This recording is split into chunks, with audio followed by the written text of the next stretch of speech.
গতকালকে সিটি কলেজে ছাত্রদলের চিহ্নিত সন্ত্রাসীরা যাদের ছবিগুলো আপনারা ইতিমধ্যে পেয়েছেন, বিভিন্ন পর্যায়ের বহিরাগত সন্ত্রাসীদেরকে নিয়ে এসে তারা চাপাতি দিয়ে, হকি স্টিক, স্টাম্প নিয়ে ছাত্র শিবিরের নেতাকর্মীদের উপর নৃশংস কায়দায় হামলা করেছে।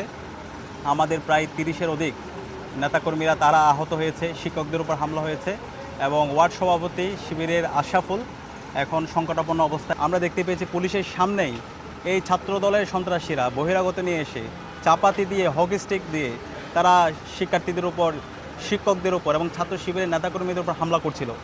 ওই সময়ে কেন পুলিশ সাইলেন্ট অবস্থায় ছিল, নীরব অবস্থায় ছিল?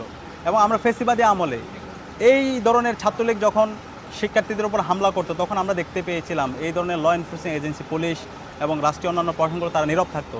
তো জুলাই বিপ্লবের পরে কেন এই ধরনের আইন শৃঙ্খলা বাহিনী এই ধরনের হামলা কীভাবে তারা বৈধতা দেয়, তারা কেন নীরব ছিল? তো আমরা তাদেরকে বলেছি যারা এই ধরনের দায়িত্ব অবহেলা করেছে, পুলিশের যে সকল সদস্য ওখানে উপস্থিত ছিল হামলার সময় ছাত্রদলের সন্ত্রাসীদেরকে যারা বাধা দেয় নাই তাদেরকে বিচারের আওতায় নিয়ে আসা হয়। এবং এর একটা দেউলিয়াত্ম, জুলাইয়ের পরে সবাই চেয়েছিল একটা নতুন রাজনীতি। আলটিমেটলি আমরা ছাত্রদলের যদি রাজনীতি দেখি, আলটিমেটলি তারা নতুন কোনো বয়ান হাজির করতে পারে নাই। ওই আগের ফেসিবাদী যে রাজনীতি, সেই রাজনীতি আমরা তাদের দেখতে পাচ্ছি। শিক্ষার্থীরা যে নতুন রাজনীতি চাই, সেই রাজনীতি তারা বিনির্মাণ করতে পারে নাই। এখন তারা আদর্শিকভাবে তারা আমাদেরকে মোকাবেলা করতে না পেরে তারা এই ধরনের বিভিন্ন ধরনের ট্যাগিং, ফ্রেমিং করছে। এবং যে শব্দ দ্বারা এখানে ফ্রেমিং করা হচ্ছে, আলটিমেটলি এটা দ্বারা কিন্তু সূত্রপাত হয় নাই। ওইখানে জুলাইয়ে কিছু গ্রাফিতি করা হয়েছিল এবং আধিপত্যবাদী আগ্রাসনের বিরুদ্ধে আমরা কিছু পোস্টার করেছিলাম এবং পরবর্তীতে তাদের একজন এসে এখানে গুপ্ত লিখেছিল এবং এটাকে আমরা কিন্তু অ্যাপ্রিসিয়েট করেছি। না, তোমার মতামতের স্বাধীনতা আমরা নিশ্চিত করতে চাই।